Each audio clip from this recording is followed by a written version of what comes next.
Welcome to Architosh's ToshTalks, Episode 3, where we discuss digital technologies and speak to leading software companies serving the AEC industry. My name is Anthony Frost-Robledo, your host. In this episode, AIA25 Perspectives on Architosh Best of Show winners, I speak with architect and educator Pete Evans, who is also Senior Associate Editor at Architosh and my long-term collaborator on the annual AIA Architosh Best of Show Honor Awards. Pete was one of the longest serving members of the original AIA TAP BIM group, coordinated the AIA TAP BIM Awards in 2007, 2008, and 2009 presentations, and has presented on BIM topics at the National AIA and ICC conferences and workshops. Pete teaches at the Architecture Department of Iowa State University, a senior associate editor of Architosh since the late 2000s. He has traveled globally to attend BIM industry software conferences and write feature reports for Architosh. For nearly 12 years, he has co-produced Architosh's AIA Best of Show Awards content. In the past, we co-wrote a perspectives feature that outlined the framework and justification for who we thought deserved Best of Show mentions and prizes. This year, we switched this discussion to a video conversation and ran through nearly all the winners while talking over images and videos of the software in action. We have added chapters in this video for each winner because this is a long conversation. We start by discussing our well-honed framework for merit and the critical themes of technological progress, including the rise of BIM from CAD, the emergence of BIM 2.0, AI, and other technologies. There's a lot to unpack in this episode, so let's jump into it. It is our pleasure to bring you this conversation on this year's Best of Show honorees.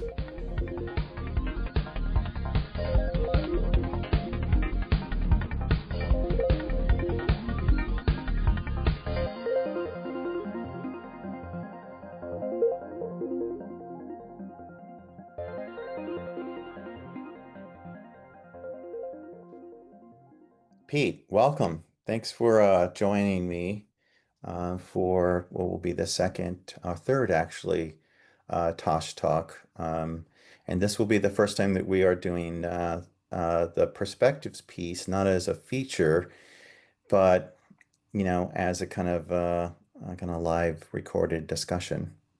Thanks for joining. Great to be here, Anthony. It's great to be able to look at this work and think about it critically with you. This long haul over many years has really seen some evolution that is really great to see with you. Yeah, it's been 11 years, and it's gone. I don't know if it's gone fast for you or but I mean, I can't even single out all the different 11 years in terms of themes, but some themes stand out. And I think in particular, I think we were looking at the larger thematics of what we were trying to do. And I want to touch on that a little bit when we get into this. So let me try to just hit the slides here and keep moving forward. So we have a number of winners this year. Do you have any kind of preliminary thoughts about some of these guys? Looking at the winners list, one of the I think really important themes that started to emerge is around BIM 2.0. That's surely one of them, and uh, C.Scale, Polycam, Twinmaster, five of those that are listed off first are really what I would classify in that BIM 2.0 space. And it was an exciting year to see that come to fruition. We've been talking about it for a few years, but it just seemed to be really central. Yeah, no, I agree. Definitely think that I think BIM 1.0, as we call it now, the original BIM movement is a good 2 decades plus old. I think it's really accelerated when Revit was acquired by Autodesk in somewhere around 2000, 2001. So we're two decades in. Of course, Revit was not the originator of BIM. That term itself, building information modeling, was sort of a term that I think Jerry Lacerin coined. And the idea of the virtual building as something that we would be creating on the computer is quite old. In fact, it goes back all the way into the 80s, maybe even to the 70s. So, anyways, we have these are our winners this year for the AI25 Boston National Convention, which was held in Boston in June. And we've already talked about some of these guys in our coverage on architosh.com. And what we want to do today is sort of, unpack, our thoughts and thinking about why we awarded these particular solutions as kind of award nods for this year's show. Over the years, we've had a couple of major thematic pillars, if you want to call them that, that kind of frame our perspectives. I asked AI actually to do this. I basically said, can you kind of summarize Architosh's perspective features over the last decade? And did a very good job of summarizing all of our articles. We have had these core thematic pillars for quite some time. Um, and I don't know what year we actually did this, Pete, but I think it was maybe about 3 years in, we started to think more deeply about framing, what we were doing each year when we'd go to the show, and we would basically create a Best of Show awards for the industry, and publicize it, and give these award honors to companies, which, by the way, they all very much embrace this, and it's been well received. The perspectives and the actual award honors have been covered in numerous dozens and dozens of press releases over the years by all the biggest names in tech. But we had these three pillars, and I think we were thinking about the value of the architect to society and the profession in general. And one of the things that we were trying to do, I recall, is we were trying to separate, like, what is the core value of the architect and the architect's education and training. And I think we came to this idea that design thinking is something that you acquire in studio, which is kind of a unique kind of educational um, framework among all the different disciplines that you can go to college for, um, was something that really gave the architect a unique kind of perch in the industry of building, and different than, say, engineering and many of the other disciplines. And we really felt that the design process, in particular, over the entire time that digitization has happened in the industry, has um, done something to the industry that we were surprised about, which was it would seem to be rushing us rather than giving us the space that we really wanted to have to sort of let our design thinking unfold, kind of in a more graceful and less rushed process, much like how we kind of worked in studio in school. And I get out of school and you get into practice, and things seem to be much more bottom line oriented, of course, because it's a business. But this pace problem, as we identified it, we thought was very critical. And we were asking the question, why is technology not fundamentally giving architects more time to think through the design process? Why is that happening? So that led us to kind of two aspects. One was leveraging the computational power of the computer and the server, but just compute, and whether it's on your desktop, on your mobile phone, in the cloud. And then the other aspect was technologies tend to evolve from a kind of top-down approach where when they first emerge, they may be very technical and complicated, and only the most highly skilled technical users can even embrace these tools. And so from the very beginning, we've been interested in democratizing information technology, and the whole term democratization is something that I honestly believe that we were some of the first people to start using that term aggressively in all of our writing. But what are your thoughts, Pete? Well, this is part of the power of doing this over and over, and this being the 11th year. I think we've visited these conferences without so much of a idea walking in what the theme would be, and the fact that it comes back to these pillars. This is somewhat of a reflection each year of what we see and what we hear, and it really speaks to the zeitgeist of the moment, and that concept, I think, is something that we as architects try to even work with in design. So I don't know that that was an unnatural way to approach it. So these these have been reflective, and I think from the early days, and even having worked with you for over 20 years now, the earliest days did have these more complex tools that had a lot bigger front end learning curve to them, and were very specialized. And frankly, I think fragmented the thinking and specialized some of the tool sets, and took what were methods of the contemplative place, the way that the architect would have worked pre-digitization, and broke that apart and tried to make it more productive. And we sensed that, I think, it came back to us, I think, as the presentations of these tools each year, and it evolved. Mhm. Interestingly, I think we have seen that now turn a generation. So as that at least introduced this tool set, this BIM tool set, early 2000s, mainstream at least, Mhm. uh, it has evolved, and that's an exciting thing to see. I think the values that we keep seeing are going to stay there. They may continue to evolve, but I think it's a really rich and interesting space that at least we're seeing that full arc, and that's an exciting uh, area of this industry to witness. Yeah, it's interesting. That you mentioned sort of like just the complexity of the tools over the years as they've kind of emerged, and we're at this moment right now in time where we're seeing even a greater proliferation of tools. We're seeing tools that are getting highly specialized. We're seeing that in the BIM 2.0 era, where we're seeing tools like TestFit, for example, and Arcol and others that are extremely pointy in the sense that they are trying to tackle certain parts of the BIM process, or what we've said over the years, the pain points that exist in the BIM process of the McLeany curve.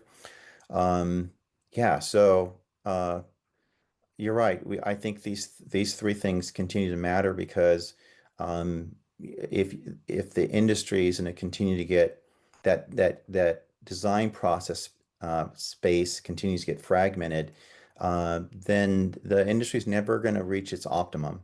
And I think that's part of the difficulty in the industry with a lot of different players trying to do different things is to offer a pathway for professionals to bring these tools into kind of cohesive workflows where it's not so fragmented. And that's one of the ongoing challenges.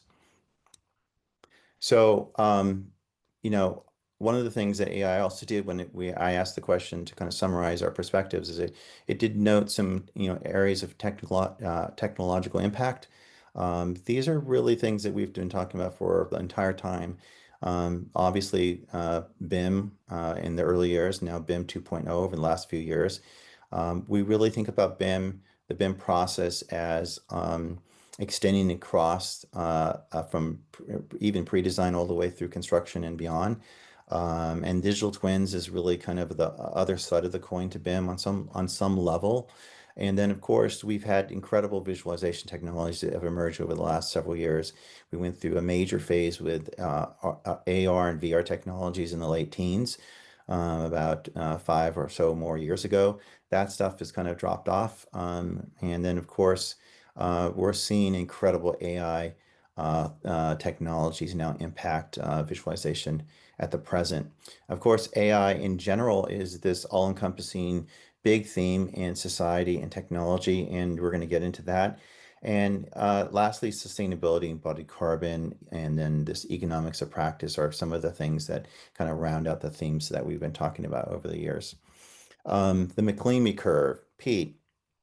So really, um, you know this better than me. When BIM emerged, the this graph kind of came into focus in the industry, and maybe you can talk about it briefly in terms of what it means to the history of BIM. But what we're dealing with now, with the era of BIM 2.0, is we're kind of like we're way over to the left in this graph, right? We're basically we're BIM sort of like the heart of BIM was always sort of how can we accelerate the middle of this graph, which is the construction document phase. BIM came along to replace CAD, 2D CAD, 2D CAD drafting. And things that we've discovered over the years about BIM is that um, it's a lot of work to actually to create the model of the virtual building, and then from that model generate your drawings automatically. And of course, once you have the model, you could do so much with it in terms of simulating daylight, sunlight, shadow studies, visualization, just tons of stuff. But something that BIM has not been very good at for a long, long time has been the design phase. The parametric modeling limited the creativity of modeling itself, hence the popularity, ongoing popularity of tools like SketchUp, Rhino, other explicit modelers, as opposed to parametric modelers. But then in the last 5 years, we've seen this incredible emergence of these new tools, and they're all in that far left column, pre-design phase, pre-design phase, and that's been a game changer, right? I completely agree. And I think this diagram, and I'll just step back, has been around since like the early aughts.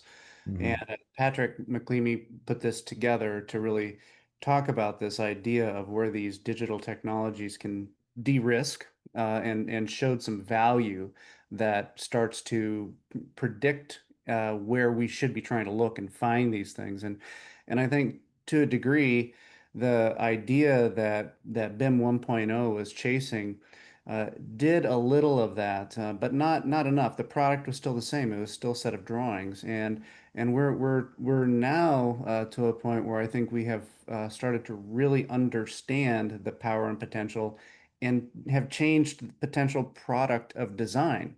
So that's changing the work effort. It's changing the value and the risk that you might take. So in the very front end, an Arcol, I think, was a brilliant example of this. Sits in the pre-design state, but you're able to have all of this knowledge that I think we've talked about loosely, but Hmm. it's explicit now. So you're able to kind of mix the implicit design with some immediate feedback. And that's what the diagram talks about. And BIM 2.0 really never got there. I mean, it was such a vertical tool. You had to do it this way. It hasn't changed. The Right. BIM 2.0, BIM 2.0 has really t turned that on its head. And instead of now saying we're going to end up the same way, we're going to fundamentally change things. And we're going to start off, have different discussions, and have an open tool set. SketchUp is in there. SketchUp has been there, and it has not gone away. And that, again, I think is an important mention of this. It's not just these new little uh, tools that are kind of grassroots tools, but they're tools that allow for design to happen. But now it's design that's integrated with knowledge, and it's really exciting to see. So this speaks a lot about this transition that has been predicted, and 1.0 really didn't realize it. Right, and it's great that you mentioned SketchUp because it's important to distinguish that BIM 1.0 tools we call versus BIM 2.0 tools. It's not that the old tools can't address the BIM 2.0 era. They can. It's just that their origins came from the desktop. They were file centric rather than API centric or cloud centric. And they have limitations because of their origins of being desktop bound tools. But that doesn't mean technologically you can't actually take these desktop tools and begin to wire in through various means the cloud and the power of the web. And that's been happening for a while. So the older tools are getting more connected to the cloud and continue to be ever so connected to the cloud. But a big difference is they still run, you still install this software on your Windows machine or your Mac machine. You don't just type in a web address and then access these tools like the newer BIM 2.0 tools. So since we're here, I'm going to switch over real quick to the criteria because I think it's important for people to understand that We have different categories for these awards. We had a big list earlier. We saw about a dozen or so winners. I'm just going to go real quick through here. We have one of our newest categories is the emerging technology category. And what we're looking at for there are tools that kind of offer a thematic change for practice and create some convergent technology paths and as well as drive synergistic directions in the industry. And our winner this year for that is C.Scale, which we will get into in a bit. It's definitely driving thematic change because C.Scale will offer the ability to integrate energy consciousness into the design for even practitioners who aren't thinking about that so much because their particular clients aren't focused on that, or the building types they do are not focused on that as much. It's hard to imagine that people are not focused on it, but the truth is there are some clients that simply don't care. And it is also true that to build more energy conscious buildings they are more expensive upfront in general. Often that is the case. And then the other category that's a little bit older is in our innovation category award, which is a little bit different than emergent. So when we talk about emergent, we're talking about technologies and solutions that are edge of market. They're not like they're just coming from the edge of the market. Now they're not really in the market. They're just very new. Where innovation might be tools that are more mature, but they can also be somewhat new. And these innovation category award winners are tools that offer kind of promising new directions in software and hardware. And we have a really good one this year with Polycam to talk about. The BIM category is obviously one of our older award categories. And here is where we're looking at solutions that offer improvements across the McLean curve, which we just had up a moment ago, and where we break these awards down into like implementation quality, the acceleration of the quality of the solution. In other words, how are these solutions getting better from year to year? Are they slowing down in their improvement? We saw a few years ago, we had a big open Revit letter that was an attack on Autodesk for a lack of addressing progress in the solution, in their core solution. And then, of course, important things like addressing pain points in the BIM workflows, adoption, extension, and commitment to open BIM philosophies, et cetera, et cetera. And then the cloud category is one that used to be cloud mobile web. It's just cloud now, and we know that the cloud is central to our smartphone. We know it's central to our iPad. Anything that we hold in our hands that we walk around the world, even our Apple Watch, these things are essentially cloud-centric technologies. So mobile to cloud, cloud to web technology stacks. We're seeing some very interesting solutions out there, like UpCodes this year, which is a winner. And then visualization, that we're talking about renderings for the most part, rendering tools. And we have two very interesting, compelling solutions this year that are newer in Chaos Envision and D5 for Teams. And then the economics prize, this is something where for a long, long time now, until just very recently, have we largely seen the software industry addressing AEC is not really focused on helping architects address one of the most pressing conditions in their profession, which is the poor economics for architects that continue to get worse and worse. And part of the reason is that clients demand even more faster and requires more software, more cost, more complexity, more IT expenses. And so we see downward pressure on fees and upward pressure on cost. So it was great to see some solutions emerge over the last few years that we can address. We don't have an economics prize winner this year, but we're going to talk about a company that wasn't at the show, but it was at another event that was attended, sort of a kind of an event that we'll talk about as well, that was at CBT Architects. So let's go right back to our PowerPoint real quick and just get into the first winner, the emerging technology category, C.Scale. Pete, this was a really interesting solution to see these guys because they've been around a little bit, and their technology actually has been in Forma for, I think, a few years now, ever since they've been doing the carbonization calculation work in Forma. But now we realize that this solution has a kind of alternative, I should say this technology has an alternative solution path for professionals, which is their web app here, which we're looking at. That and they're also in Arcol. So I Yeah. think it's really important as a BIM 2.0 tool. This is an emergent category to be able to really look at carbon footprints and do it very scientifically correct is happening on its own, so as a standalone tool. So this can be used as its own web portal. It also is sitting inside of Arcol, sitting inside of Forma, and that capacity to be able to really just bring that knowledge to the front end of design, I think is really important this year. That it builds on top of things that have been around for many years with being able to understand environmental energy, but this one is really capturing this need to solve the carbon footprint. Embodied carbon is something that really has had some pressure on it recently. Right. And I think in our previous conversations, we were talking about 15 years ago, we were starting to see these sophisticated energy analysis tools that pop up in the industry. And those tools, got a little bit simpler over the years. I'm thinking of Saphira that Trimble now has as part of SketchUp. And there's been other ones, but they've never really taken off.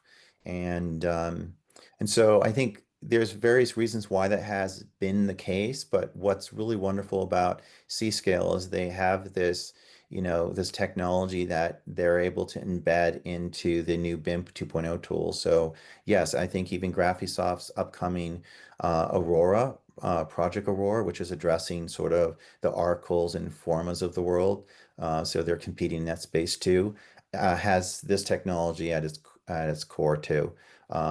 Which is pretty wonderful because it will democratize the carbon study picture for professionals and really just start to help, I think, more professionals think about these things when they're designing their buildings. I thought it was also very notable that the way that they're integrated, for instance, in Arcol or Forma, is really for that front end design. And it's a very large aggregate space. You make large scale decisions at the beginning of design, which is super important, but they've also created this full life cycle through the design phases. And so as you get further into the detail of a project, you're able to really even get into a wall section and start to understand what the implications are detailing a particular wall. And that I think ability to be able to really start to follow the realization of a project is very notable with C-Scale's application here. Yeah, no, and in this image, I know it's probably small for people, but you have a very logical kind of web interface in the app, and you have panels on the side, and as you work through them, you can, like Pete said, you can get into the various envelopes of your building and start to study different scenarios and options, and what the energy basically ramifications are for those various options. So it's pretty interesting. I was impressed with the interface. I was impressed with how simple it was to approach the tool, and it's exciting. I'm excited to see this evolve. Same. Congratulations to Yeah, C-Scale yeah, absolutely. at this show. So Polycam was our, I think, one of two innovation category winners this year.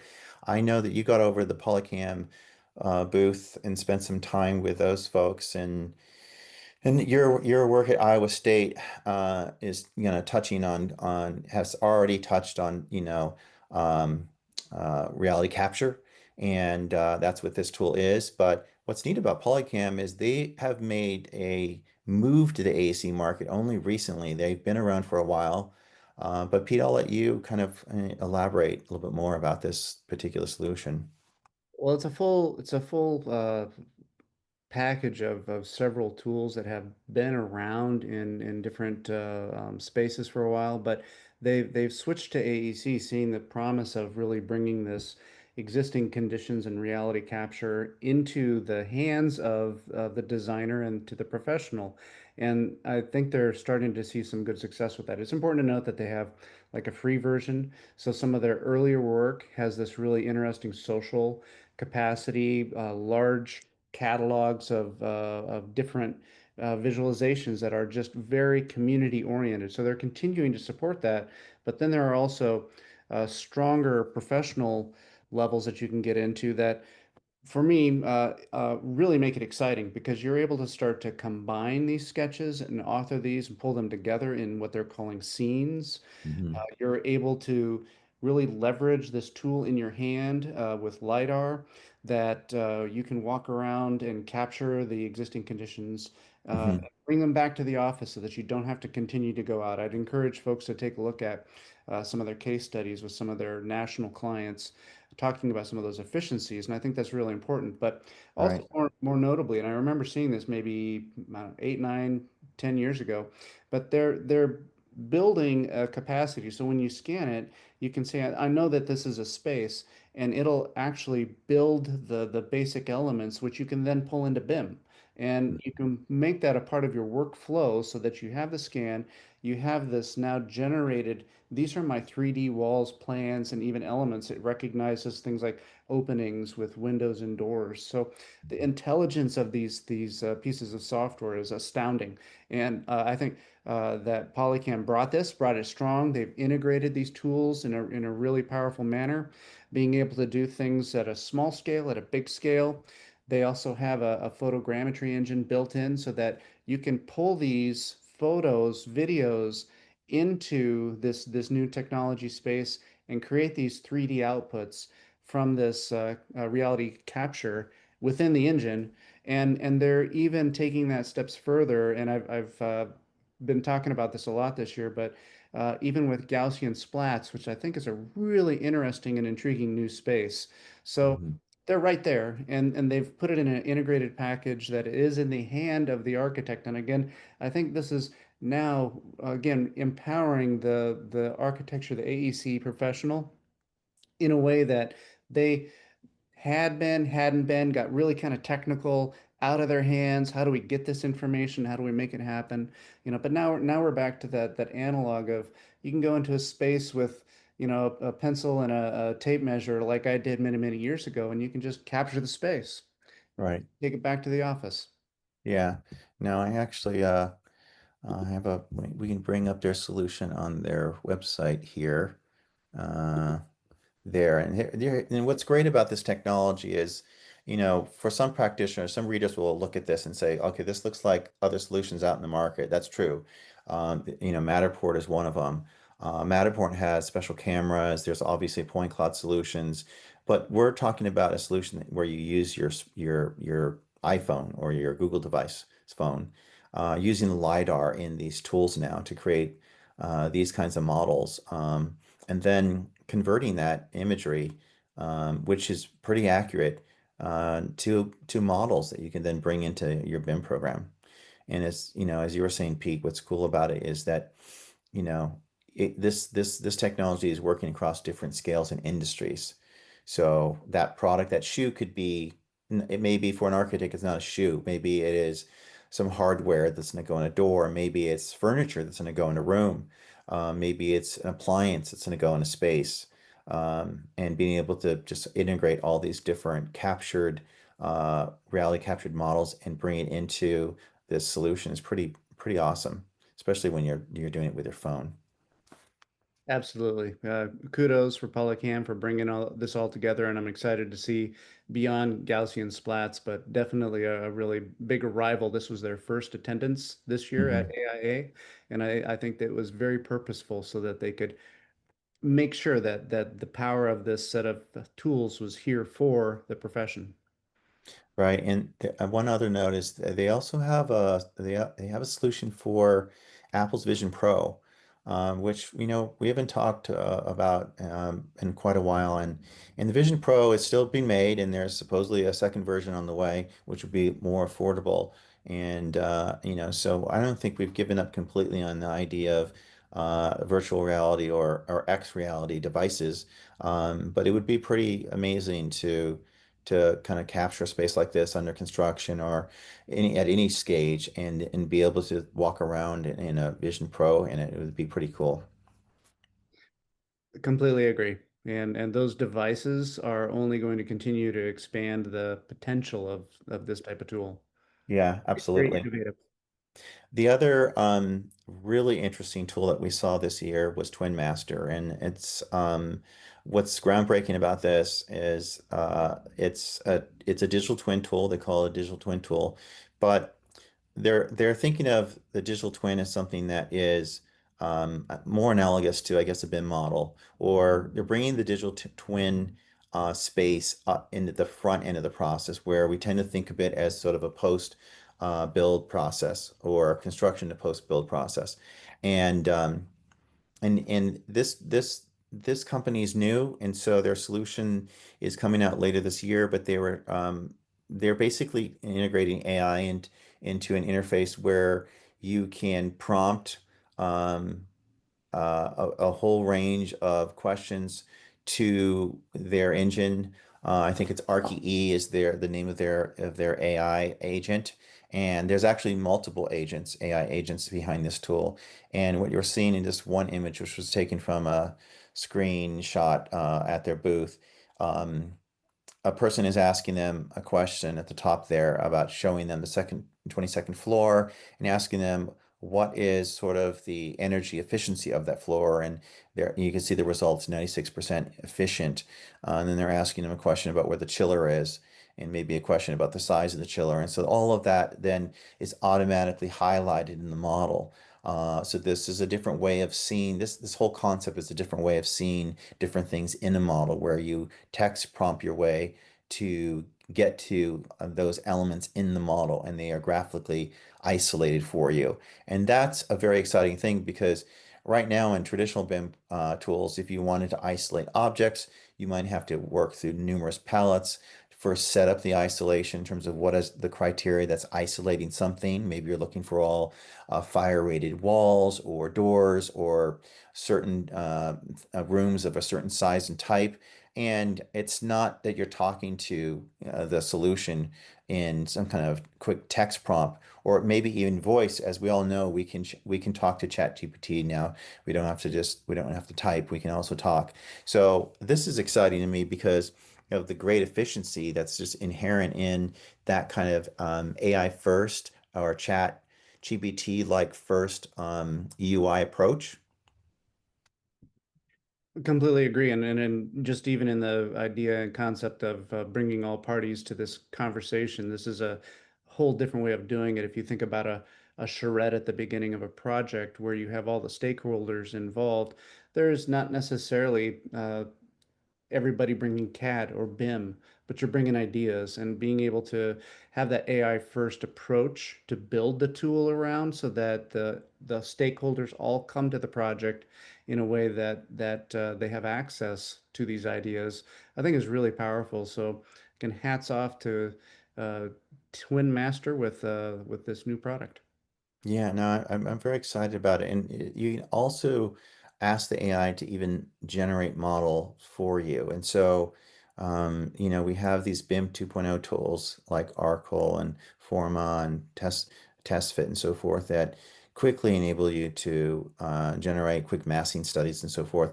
But what we saw in this booth was a tool that would let AI basically do that for you, and you could start to just talk to an interface and it would generate form, 3D form. And that was pretty exciting. We haven't seen anything like this before. And it's a young company. We hope that they're successful and they get some traction in the market because it's pretty interesting. And just a side note, some of the other software companies and executives that we know, I had a couple conversations with a few who actually caught note of this Twin Master tool at AIA this year too. So it made a real impact on the floor.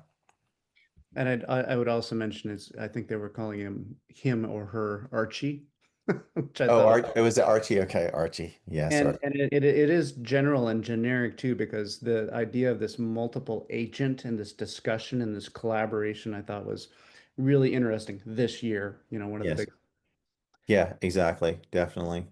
Definitely the case.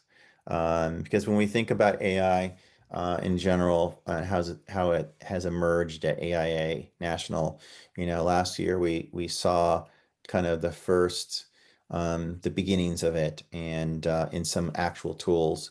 And this year, we're seeing something that is less freshman-like and more like a sophomore. And we also got some interesting big level talks on AI at AI this year, including one in the Nemetschek booth from their lead AI guy.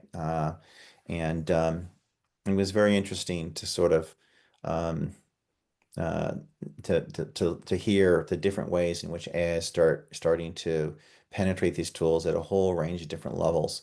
And we're only like a couple of years in, so it's pretty exciting. So Arcol was sort of a darling at this year's AIA in Boston. They had a small booth, but they had a lot of people at the booth every time we walked by. And this is a tool that has been much discussed in the industry for quite a while. It's probably not well known to an average architect, but for certainly people who are keeping tabs on the industry's digital technology, people probably have heard about this tool. It's well funded by some ex Autodesk folks as well as others with some big VC funding behind it. And what was exciting about Arcol was one, it finally arrived. Two, it is actually has a very beautiful interface, very simple and elegant and easy to understand. Three, it has a very fast engine and a geometry engine. We were really impressed with how quickly it moved the models around for a tool that's in the web. That's impressive. Um, but not only that, but it has a very capable um, modeling kernel, which they've written themselves. And as you can see in this image here, you can sort of see a building in the middle, sort of twisting. So it's not just a kind of push and pull boxes kind of modeler. You can do some complicated shapes. And they've built the foundations of this where they will continue to advance the complexity of the forms that you can make. And that's always been something that we've understood to be sort of a core tenet of where this tool wants to go. It maybe never will rival like something like Rhino, but it might get pretty close in the long term. Um, anyway, so Pete, what did you think about Arcol? It was really impressive. One of the things, just speaking of the modeler, that I enjoyed is they're attacking it, not just talking about spaces or buildings, but they're getting down into the product level right away with the modeler. So they had a live zoom into the park space and showed us a bench and pulled it apart and messed around a little bit with the particular bench, and then zoomed back out to the park itself and to the whole lot that they were working this design project on. So it has this scalability. The other thing I think is just reminding me on this interface. I think in the top left you see that triangle, the play button, and they have a whole slide deck where being in that presentation mode, that front end mode, is it is tied directly to a set of presentation slides. So not necessarily, it's kind of like a view, but they're all live and you can be working on one of the slides and somebody else can be working on another one or in the model. So this whole really complex space is built around communicating as well as just the content. And I thought that was a great inclusion of this new tool. Arcol really made a big splash. Right, and central to a lot of these BIM 2.0 tools is the recognition that they are addressing the pre-design phase. That's how Forma got its start when it was previously called Space Maker before it was acquired by Autodesk. These tools were doing rapid studies, kind of what can be called test fits for lots, so architects and developers could test development in different places and cities and suburbs and so forth. Um, but so if you're in the early phase, you're talking about presentations, right? So I think they actually call them boards, not slides. I think they're called Arco boards. I think Forma also has Forma boards. But yeah, right. You're right. They are like you could have different people on the team working on the layout of those boards. Um, and at the same time, people can be doing things to the model. This is like Snaptrude. You have multiple team members working simultaneously in the same model space in the application at the same time. So, and the other thing about cloud-based tools like this is, unlike, say, Revit or ArchiCAD or just traditional BIM tools, um, there's kind of that single source of truth is a little bit more guaranteed, right? So like that, there's more clarity that you're working on the latest model. You're working on the latest version because there's less iterances of it, I think, inside the interface. And more clarity about it because you're not working with files. You're not going into a file directory somewhere and searching for the latest file to open up. You're going in, and that stuff is just much clearer and more obvious to you that you're working on the right information. And then another reason is because these tools have collaboration built in from the get-go, and they have notification systems and commentary for all stakeholders. So not just the team, but for the team in particular, you could leave comments for your teammates within the system. And those comments can take you, you can go from the text reading the comment directly to the point, some point in the interface where the comment pertains. Um, and the other thing about this, Pete, is that what was different about Arcol, they had some pricing uh, infrastructure in this where in the software you can start to enter cost data for materials and systems. And that's something that actually Forma doesn't have, I believe. And you actually, to get that kind of level within the Forma workflow, you have to work maybe with other Autodesk tools. But this was just on board.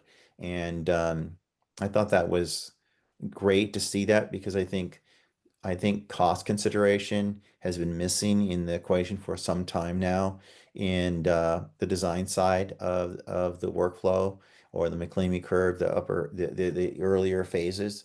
Certainly we get to cost downstream, but I think it's upstream where you can make the biggest impact if you look at the core tenets of the McLeamy curve, right? So it's great to be able to get quick cost studies at this stage of the game.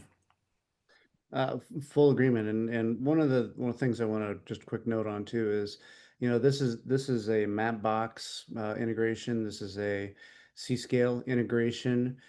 So they're looking at this extensively, and we had mentioned the idea of fragmentation, where there's these all these little tools, but they're approaching it. BIM 2.0 approaches it differently. It's integrated, and I think not fragmented. It is able to do all of these things.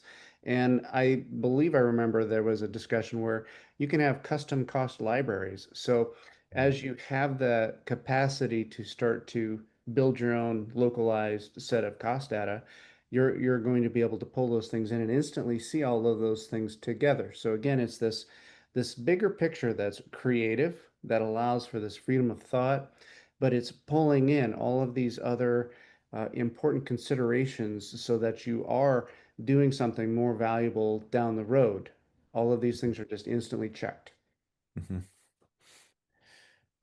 Yeah, and I think the thing about this solution at AI this year was, I think people have caught word of this and they were just excited to see them showing it live and it's now available. It's been in beta for quite some time. So I encourage readers to check it out. It's a pretty cool solution.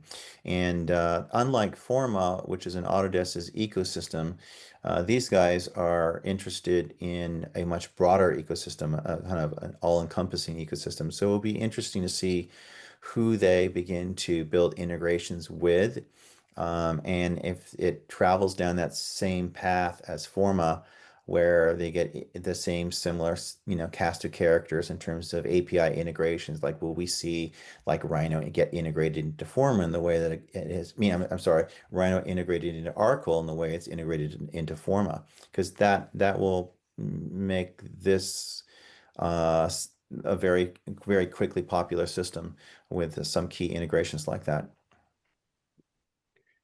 Completely agreed. Do you want to take a look at the next BIM winner? Yeah, absolutely.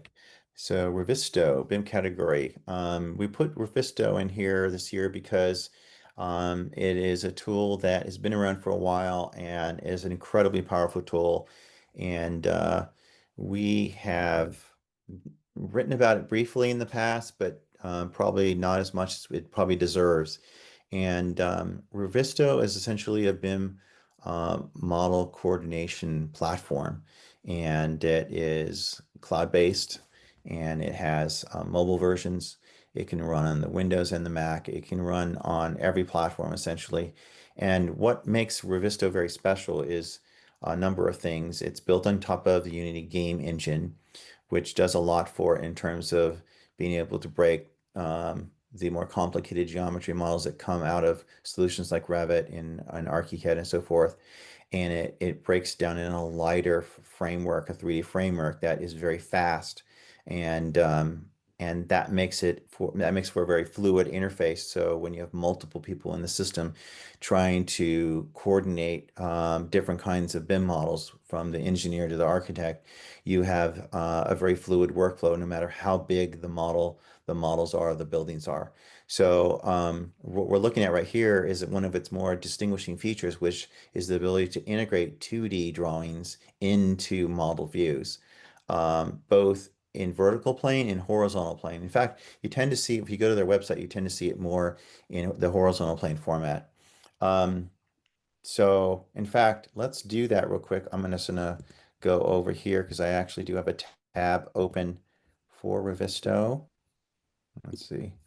And we'll go, I thought I did. Maybe I did. Maybe I did not. Nope. No, I did not. Okay.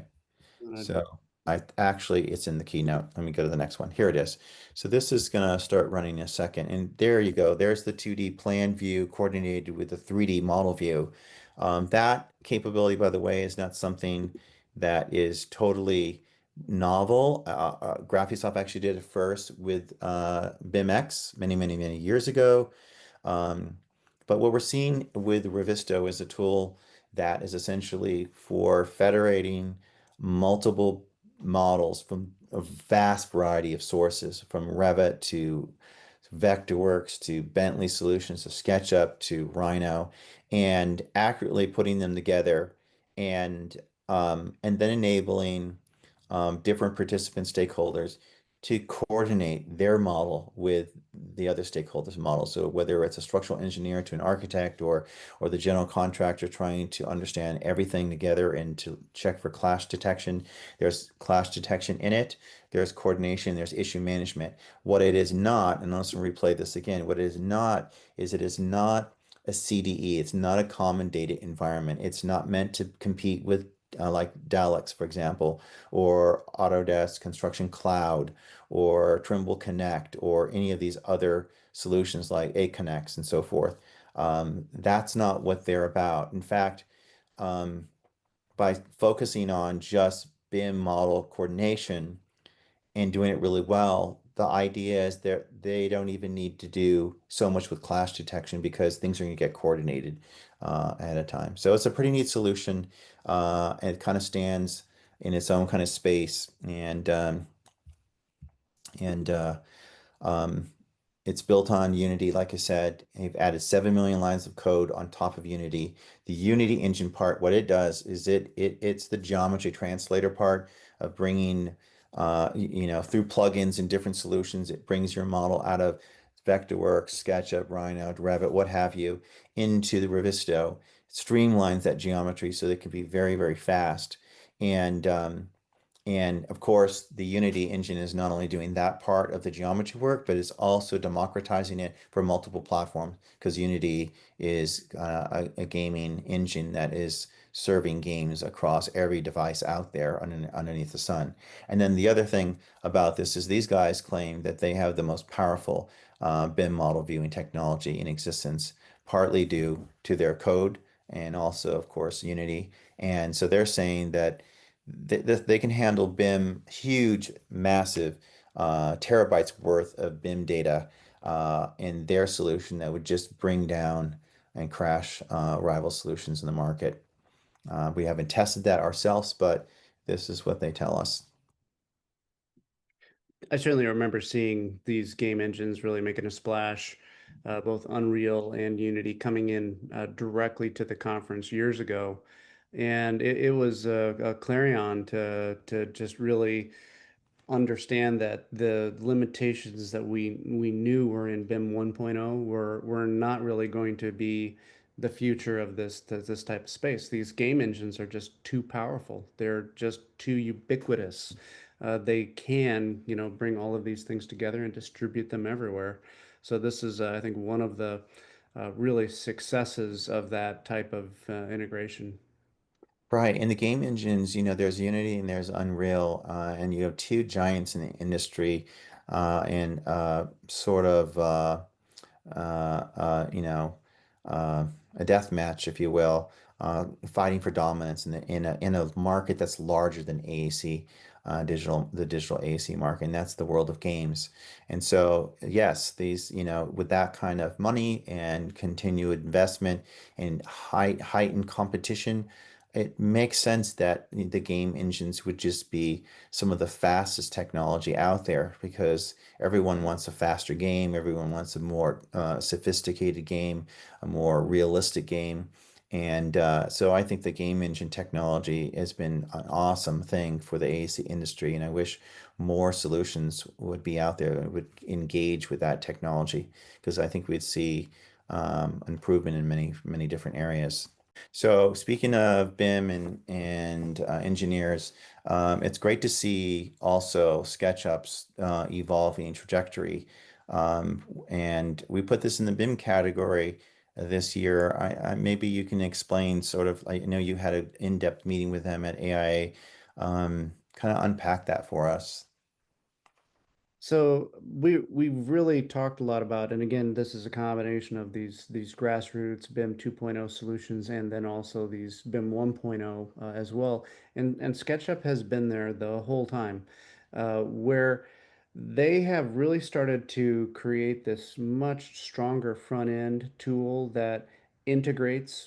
You can import Revit, for instance. These are really important developments to make it a part of that workflow and that rich IO is a big piece of that. And they're talking about a lot of really highly sophisticated current model types that I think that import export is really building a robust ecosystem that was there, but it continues to get bigger. And in 2024, for instance, they brought out this ambient occlusion within the basic SketchUp offering, and they're doing that with the in 2025 with both the image-based lighting is what they're calling it, and Mhm. then also with the oh, sorry, the PBR materials. yeah, PBR, and Mm. they have a description again that is very a SketchUp-like. So it's just built into the regular tools, and all you have to do is click a button. But it's that same language and ease of use that has been there from day one.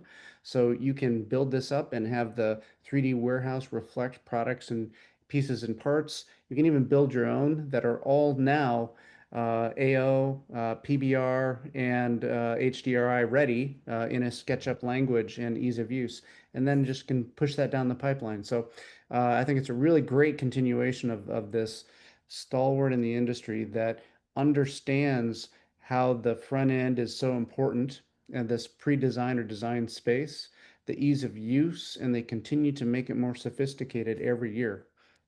Hmm. Yeah, and you're talking about like the general spirit of ease of use with the SketchUp world is kind of even embodied in their terminology with some of like the image-based lighting or they don't use the term PBR for their I think they call real world materials or something like that. Can't remember the exact terminology, but it's like they're not they're trying to present constantly present their solution in the easiest terms possible for their users to understand.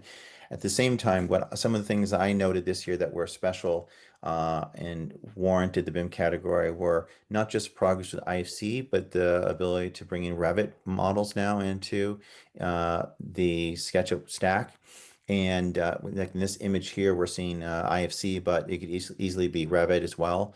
And and really, what we see out there in the industry is because this tool has always been easier to work with than Revit or other BIM modeling tools, we have seen from the very beginning a big pickup by the construction professionals. And it continues to be a strong thing for construction professionals. They love this tool and they use it for things like in this image to pre-visualize the job site and the workflow on the job site, the staging on the job site. In addition, um, you know, pre-construction services is sort of something that is emerging in different sectors in the architectural world, including like the high-end residential world, where the builders now are getting involved in actually doing things that kind of architects would normally do if they were doing more advanced buildings, and that is like actually modeling the guts of the structure, which may not happen in certain sectors of the industry where people are still maybe more on 2D tools, and so you start to see construction professionals literally just using SketchUp. Like a BIM application, but from a construction point of view. And that's kind of like, part of what we're looking here. Like this image could be that. This image could just also just be, an IFC structural model from an engineer too. But that is, the point is that the construction industry treats the SketchUp environment kind of like it is on some level a BIM ecosystem for them. And and that's interesting. And of course, the collaboration part that we you didn't mention that, Pete, but that's another aspect that is also been like in terms of solving these pain points in BIM workflows, where you're able to share models now more easily than ever. And Yeah, so straight across the web, you can just send a link. So very Google-like in its approach. And being able to do that from pre-design or have contractors utilizing that capacity, the full life cycle of the project's definitely there. And I did grab a note too, and it's photoreal materials. So photoreal, okay. the sophistication that they're continuing to pile on to this very accessible tool, I think, is one of the reasons that we just said, this is a BIM level integration, and this requires a nod in 2025. Right, right. And so we'll be looking at this tool in the future in this category, probably more than in the visualization category, where we may have noted it in the past, or even the cloud category where we've noted it in the past. Um, okay, onward. So yeah, so here's the photoreal materials. That's the term you've got it. It's physically based rendering and image-based lighting. So image-based sliding, we'll dial this guy down, but just quickly so readers can, our viewers can see what this looks like. You can see the material, the sky, I guess it's the time of the day that's changing, and you're getting to see the materials and the reflection on them change and shine in ways that we've never seen in SketchUp before. So it's exciting to see SketchUp sort of get into a little bit of the more advanced rendering world. Typically, they have stayed out of that space and let, all the dedicated renderers just ingest their models and then you work from there. But it looks like that's not their plan in the future. They continue to elevate the game on the rendering side and at the same time on the BIM collaboration side and on the IFC and Revit integration side. Well, do the award this year. They continue to really push their technology forward in a very valuable way. Yeah, absolutely. Okay, so a couple more. We have the cloud category winner with UpCodes. Real quickly, UpCodes is focused on building codes, all kinds of codes, energy codes, the general building code, MEP codes. Um, I believe this is a solution that has been around for a little bit, a little while, But what's different about what's happening now with this solution is that it's AI powered. It's as a basically an AI co-pilot. And so you can talk to it in the same manner that a lot of architects, including myself, started talking to ChatGPT, which was to start asking code related questions to an AI agent. The difference between using UpCodes and ChatGPT is this solution is more than just giving you sort of a summary of what the codes say. It cites the specific locations of where these codes where the answers are coming from, and that you can see that right here if you can see my cursor. So here's the question up top.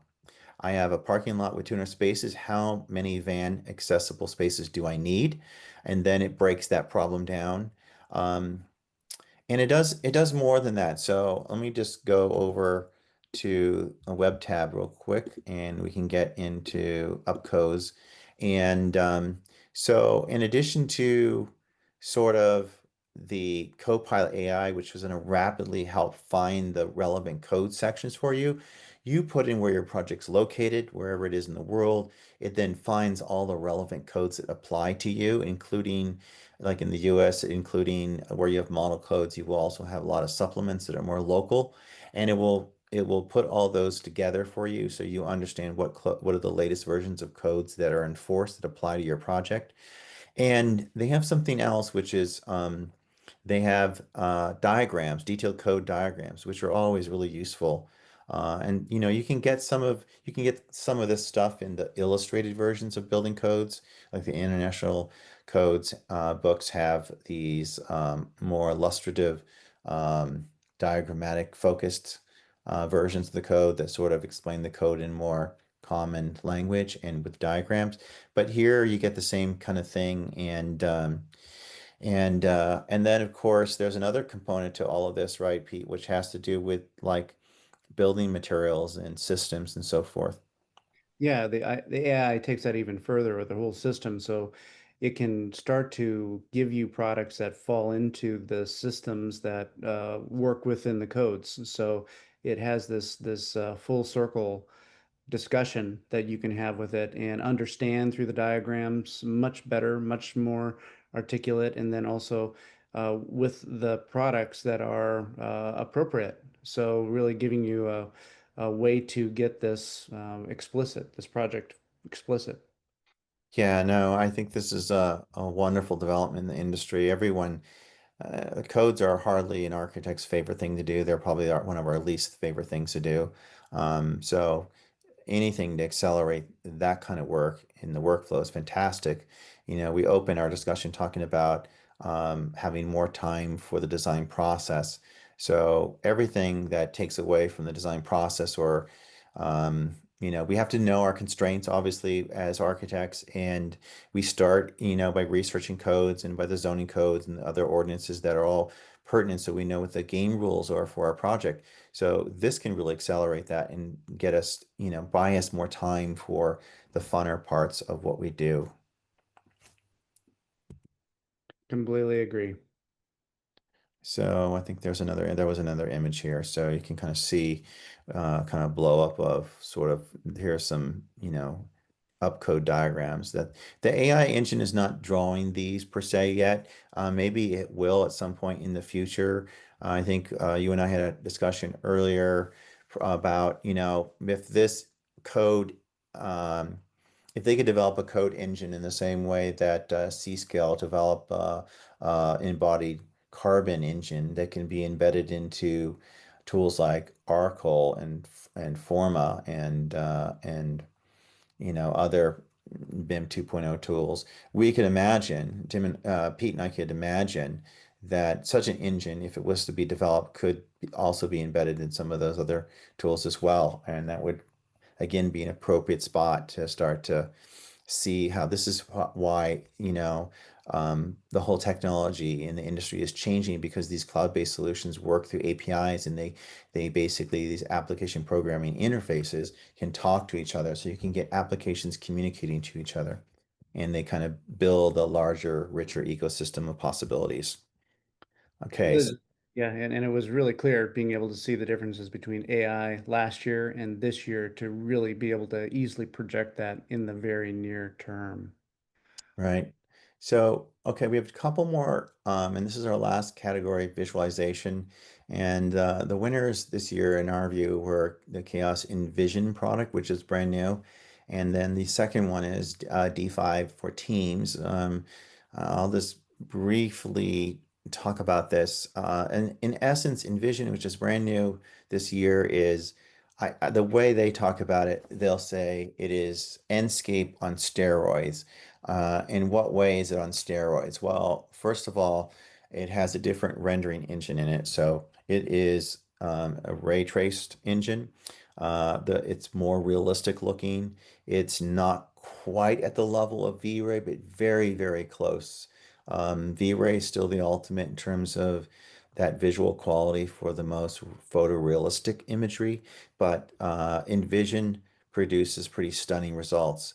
And the difference with also the steroid part is what you can do with Envision in terms of the real-time interaction. You're able to create sophisticated motion animation inside of Envision. And so as you investigate your designs inside of the platform and move around your buildings and spaces, things can be moving while you're moving. While you're moving in the space, things can be moving. And that's a different, entirely different kind of feeling than anything you've probably been in before. Because traditionally we make, fly through animations and we produce these little films, and that's a way of experiencing motion in an environment that we have designed. Or in the real-time tools like Enscape and Lumion, we can just navigate around and walk around in these 3D spaces, just like we can do in BIM tools as well. But to navigate around like that and at the same time see movement, people, cars, doors opening for you, systems moving around, that's completely a different feeling. And they think this is a game-changing aspect that offers a more cinematic feeling to the world of visualization. And I have a video, so is it here? Yeah, it's here. So let's take a quick look at this. Introducing Chaos Envision, our brand new real-time 3D assembly and animation tool for architectural visualizers, designed to transform the way you create, assemble, and animate complex scenes effortlessly. With Envision, model complexity is no longer a barrier. Unlike raster renderers, performance doesn't degrade as scenes get larger. Dive into massive, intricate designs without sacrificing speed or clarity. Scene assembly has never been easier. Seamlessly combine and maintain multiple models from your favorite creation tools, all in one environment. Using Envision allows you to preserve your V-Ray and Enscape data and continue working on it. Tired of endless exports? Now you can work directly at object level, removing the need for continuous scene exports. Animation capabilities are extensive too. Effortlessly add crowds of realistic animated humans, direct moving objects, perform sun studies, create phasing animations, and more. Storytelling knows no bounds with Envision. Create unlimited scene variations, whether for design exploration or immersive animations that convey the spirit of your space. Bring your presentations to life and enjoy the highest rendering accuracy and unmatched realism with Chaos Envision. So you saw like some of the things I was just talking about. You're moving in the space and you're seeing people moving and so forth. I mean that's pretty impressive, and it's basically it presents a kind of story telling platform or environment. So visualization has stepped up a notch to something that is truly different. Anyways, what are your thoughts about Envision, Pete? It's right there on the screen. That slide talking about storytelling, I think, is such an important aspect of this. As architects, we really talk about architecture being frozen music, but it's not. It's a living space, Mhm. and the capacity for it to have such a high level of refined content that is, I'll call it living, and that's not fair, but it is animated and it is not frozen. So Mhm. we don't have these really uncomfortable people from 5 years ago that don't that have a cadaver. I remember talking about that, but they Hmm.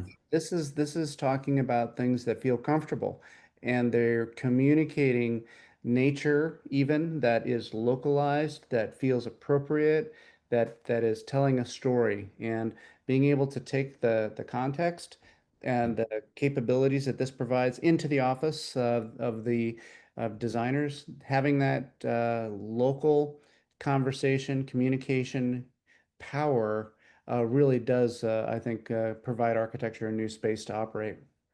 Yeah, no, I totally agree. This is really, this is pretty game changing in terms of what it's going to do for the industry.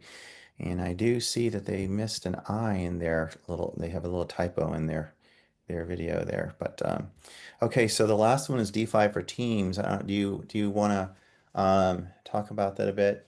I think they are doing, and I would make sure that we articulate the difference a little bit. The Envision folks really created their own engine that is a standalone Mhm. space. D5 does that as well, and Envision has this really awesome animated capacity that it's delivered. And one of the really unique things that D5 for Teams, in particular, that we awarded this year brings is this visualization collaboration platform. Mhm. So, we talk about the CDEs, and you mentioned Deluxe, I think, and we talked about Revizto. They all occupy these very specialized areas. And what we haven't had is this front end, high end visualization space that all of the team members coming from their own softwares of choice can all collaborate in. So, uh, as extensive as you mentioned Revizto is, D5 is there too, and being able to have that very innovative, integrated space to work in, I think was really notable. So super high-end visuals, the nature again, being able to make the space live is just amazing, and being able to do that with everybody's design and design tool of choice, well, it was really impressive to me.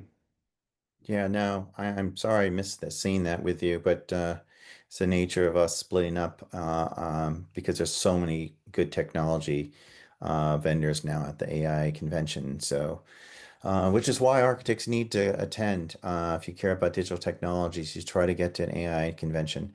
And we can see here in the image too, we can see the 3D Gaussian splatting, which you were talking about earlier.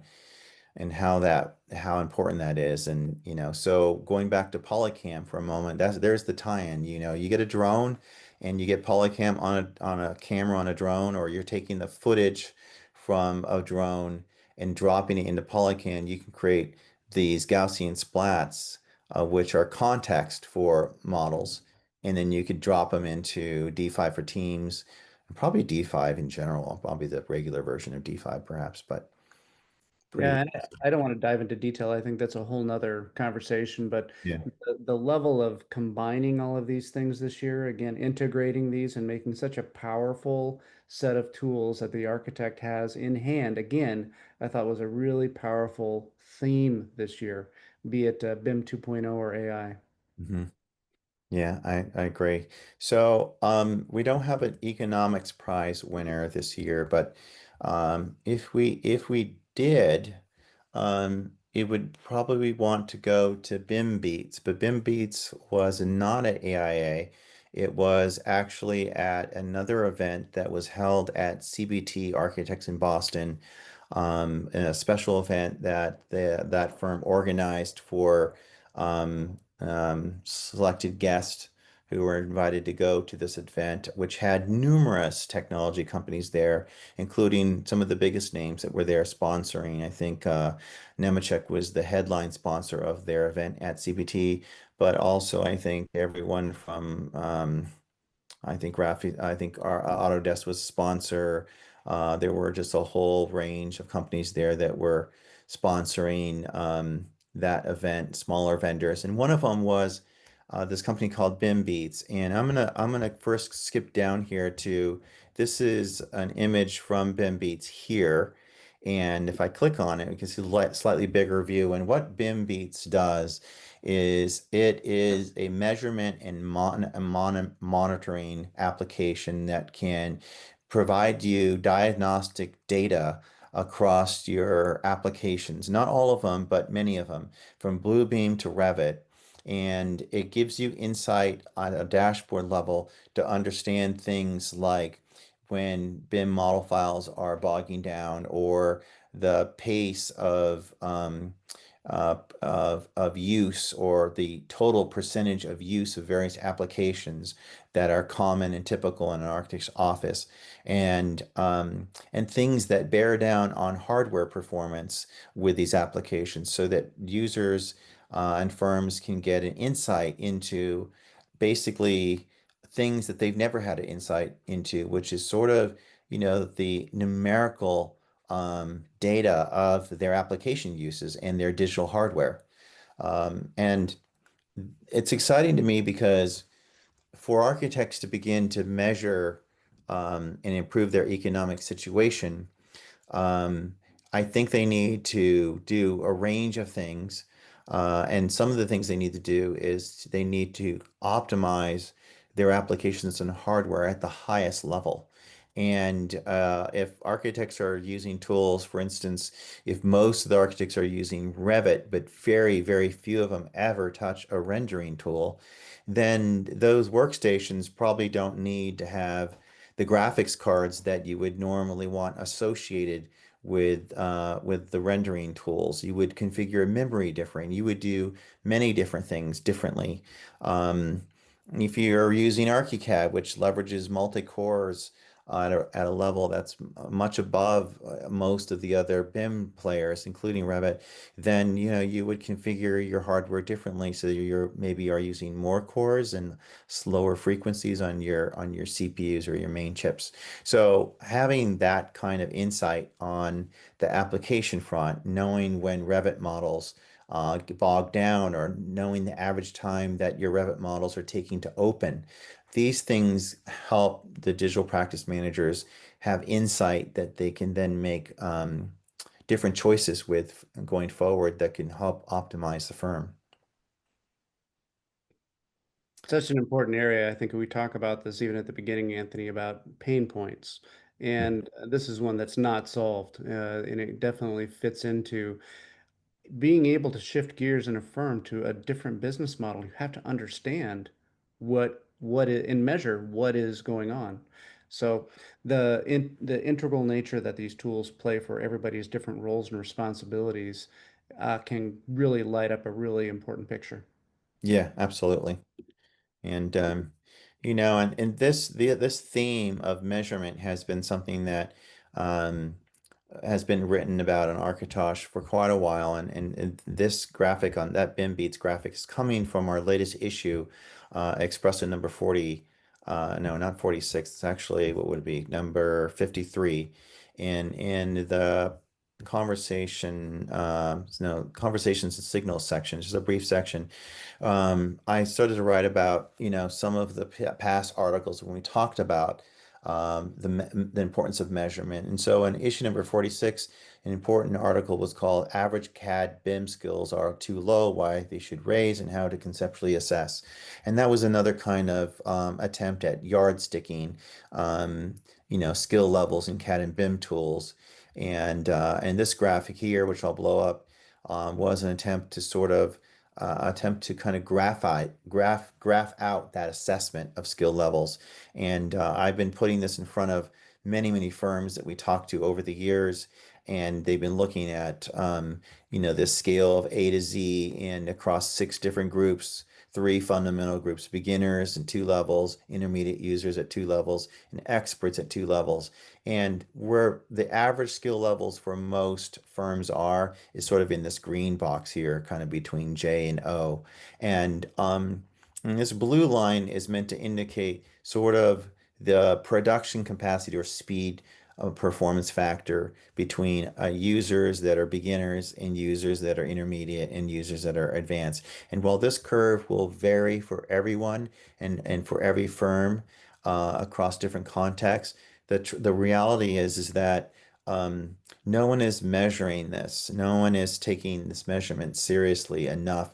So BIMBeats is sort of a new software company that actually is thinking in along the same spirit of this diagram, helping firms basically begin to assess various metrics in terms of application use. And it bears down on hardware, it bears down on teaching skills uh, and and user performance. And it's not meant to find the weaklings in your firm and kick them out. It's meant to find the bottlenecks, the things that are keeping people from maybe advancing from an intermediate user to an advanced intermediate user. And getting this path in the very beginning, which is a really crucial thing for the software development folks to know, is that beginners do learn tools very rapidly. And this first dot here in the yellow, it's on the 1.0 line, which is basically saying that's baseline, that when a user gets to a certain accomplished level as a beginner and they've reached 1.0, that's the point where theoretically the way this chart is meant to express this is they are no longer costing the firm money. They have become efficient enough where they're not a negative.